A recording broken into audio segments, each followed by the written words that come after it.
Cambiar creencias no es dar una charla, es abrir una puerta. Muy buenas. Este audio no va de ejercicios, ni de test, ni de técnica, va de algo que viene antes, de lo que muchas veces no nombramos, pero que lo condiciona todo, lo que el paciente cree. Imagínate que has hecho un diagnóstico certero, con criterio, sin sacártelo de la patilla ni poner excusas baratas. Sabes lo que hay que hacer con el paciente. Se lo vas a explicar. Y ¡zas! Piensa todo lo contrario. ¿Vale? La primera vez que me encontré con esta idea no fue en un libro ni en una formación. Fue en consulta, con un paciente que después de semanas de trabajo y mejoras objetivas me dijo: ya, pero yo creo que si me esfuerzo me voy a romper más. Y ahí entendí que podía tener la mejor pauta del mundo, pero que si no cambiábamos esa creencia, todo se iba a quedar a medias. Cambiar una creencia no es corregir, no es dar una clase, no es soltar un speech al final de la sesión mientras recoges el ecógrafo o el bisturí de la punción. ¿Sabes? Cambiar una creencia es otra cosa. Es tocar algo que lleva años instalado, algo que no se ve en las pruebas ni en la eco, pero que está ahí, latente, moldeando decisiones, evitaciones, conductas, recaídas. Creencias como: tengo una hernia, ya no puedo correr. Mis tendones del hombro están rotos, tengo que protegerlos. Si duele, es que me estoy haciendo daño. Esto es para siempre. No son solo ideas, son narrativas identitarias. Son mapas mentales que el paciente ha usado para explicar su dolor, sus límites, su historia, y no puedes romper esos mapas sin ofrecerte uno mejor. ¿Y cómo se cambia una creencia? ¿Vale? Primero, aceptando que es difícil, que no es rápido y que no siempre depende de ti. Peter O'Sullivan lo dice claro: en los vídeos parece fácil, pero en la vida real cuesta, ¿sí?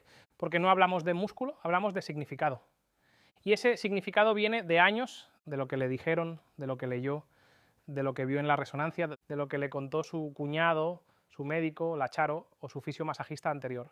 Así que si quieres cambiar creencias, lo primero que necesitas es respeto. Respeto para no imponer, ¿sí? Respeto para escuchar sin corregir. Respeto para validar que lo que el paciente cree tiene un sentido para él, aunque sea una gilipollez. Y desde ahí, solo si está preparado, ofrecer una alternativa. Frases como: ¿te parece bien si te muestro otra forma de verlo? ¿Te cuento algo que quizás te ayude a entender mejor esto? Abren la puerta, porque cuando hay permiso, puede haber cambio. Sin permiso, solo hay resistencia, y es difícil y cuesta. Mira, artículos científicos relevantes sobre creencias y dolor musculoesquelético, Beliefs about the body and pain, the critical role in musculoskeletal pain management. Este artículo destaca cómo las creencias sobre el cuerpo y el dolor influyen significativamente en las respuestas conductuales y emocionales al dolor musculoesquelético. Subraya la importancia de abordar y modificar estas creencias como parte esencial del tratamiento, ¿sí? Psychological Aspects of Chronic Musculoskeletal Pain explora cómo factores psicológicos como la ansiedad y la depresión están interrelacionados con el dolor crónico musculoesquelético, ¿vale? El artículo sugiere que las creencias y emociones pueden amplificar la percepción del dolor y aboga por enfoques terapéuticos que integren estrategias psicológicas. Are pain beliefs, cognitions and behaviors influenced by race, ethnicity and culture in patients with chronic musculoskeletal pain?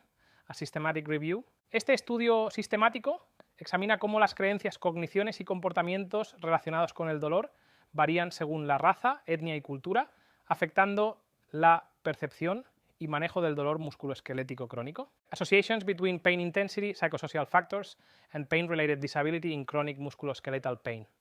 Este artículo analiza cómo factores psicosociales, ¿veis?, incluidas las creencias sobre el dolor, se asocian con la intensidad del dolor y la discapacidad relacionada en pacientes con dolor musculoesquelético crónico. Beliefs about back pain and pain management behaviors and their association with clinical outcomes, a systematic review. ¿Sí? Esta revisión sistemática investiga cómo las creencias sobre el dolor de espalda y los comportamientos de manejo del dolor se relacionan con los resultados clínicos, enfatizando la necesidad de abordar las creencias erróneas en el tratamiento del dolor. The association between pain beliefs and pain intensity and/or disability in people with shoulder pain. A systematic review. Este estudio sistemático evalúa la relación entre las creencias sobre el dolor y la intensidad del dolor o discapacidad en personas con dolor de hombro, destacando la influencia de las creencias en la experiencia del dolor. ¿Pero qué coño es una creencia? Pues una creencia es una conclusión que tu cerebro ha dado por cierta aunque no necesariamente lo sea, no es un dato, no es una verdad universal. Es una interpretación que tu sistema nervioso ha archivado como esto es así, porque en algún momento le sirvió para explicarse el mundo o protegerte del dolor, físico o emocional. Desde la neurociencia, las creencias son patrones de activación neuronal, reforzados por la experiencia, ¿no?, el contexto y la emoción. Una vez que esos circuitos se consolidan, especialmente si se asocian con experiencias intensas o repetidas, el cerebro los automatiza. Y lo hace para no tener que pensar cada vez desde cero, ¿vale? Ejemplo simple: si tuviste una lesión fuerte en la espalda haciendo sentadillas, es muy probable que tu cerebro grabe la idea de que flexionar la columna es peligroso. Aunque anatómica y fisiológicamente eso no sea cierto, la experiencia vivida gana. Y lo más loco, cada vez que piensas eso, refuerzas ese circuito. Como si pasaras el dedo por un surco en la arena. Cuanto más lo recorres, más profundo se vuelve. Desde la psicología, las creencias son esquemas mentales que determinan cómo percibes, interpretas y respondes a la realidad. No ves la vida como es, sino cómo eres tú con tus creencias puestas. Y en clínica esto tiene una consecuencia brutal, ¿vale? Un paciente no reacciona solo al daño que tiene, sino a lo que cree que significa ese daño. ¿Sí? ¿Y por qué son tan resistentes al cambio? ¿Sí? Porque cambiar una creencia no es cambiar una idea, es cambiar un sistema entero de interpretación que el cerebro ha usado para darte seguridad. Por eso muchas creencias son emocionalmente cargadas, no se desmontan solo con evidencia, se desmontan con experiencia, con vínculo, con repetición y con mucho cuidado. ¿Sí? Porque como diría Sergio Fernández, una creencia limitante no es solo una idea errónea, es una jaula que confunde protección con encierro. ¿Y sabes qué más necesitas como clínico para manejarlas? Tiempo. Esto no se hace en 5 minutos. No se hace en la última parte de la sesión cuando ya tienes el abrigo puesto. Esto necesita su espacio, su momento. Porque cuando un paciente te deja entrar en su sistema de creencias, te está dando acceso a algo muy profundo. Y eso, clínicamente, es un regalo. Y también una responsabilidad. ¿Sí? Si vas, hay días en que te saldrá bien, otros en los que fracasarás. Y está bien, porque esto no es una técnica con pasos fijos, ¿eh? Esto es una práctica, un arte clínico que estamos desarrollando como generación, un territorio nuevo entre la rehabilitación y la psicología. Y sí, a veces no podrás cambiar nada, y lo más terapéutico será no forzar, retirarte, volver más adelante o derivar. Pero lo que nunca debes hacer es complicarlo más, por tus fallos en el diagnóstico, por no estar actualizado, por no tenerlo claro. Pero cuando ocurre el milagro, cuando un paciente deja de temer su cuerpo, ¿no?, cuando se mueve con menos miedo, cuando empieza a entender que su dolor tiene explicación y que tiene margen de mejora, ¿no?, ahí ocurre algo increíble, porque no solo cambia el dolor, cambia la historia, cambia la forma en que se relaciona con su cuerpo y contigo. Acepta, por tanto, que cambiar creencias es jodidamente difícil, no es una charla de 2 minutos, es un proceso profundo, emocional, ¿vale? Y muchas veces incómodo. A veces no es el cuerpo lo que no mejora, es la historia que el paciente se cuenta sobre su cuerpo. Dale el tiempo que merece a este paso. Si vas a hablar de lo que le duele por dentro, dale al menos media hora. No lo conviertas en relleno de consulta. Ve más despacio. Si tú tienes prisa, el paciente se defiende. Escucha de verdad. No esperes tu turno para hablar, ¿sí? Escucha con intención, con curiosidad, con respeto. La escucha profunda ya es terapéutica en sí misma. Y aunque cueste a veces, valida de dónde vienen sus creencias. Todos alguna vez creímos en alguna estupidez. Desde ahí empieza el cambio.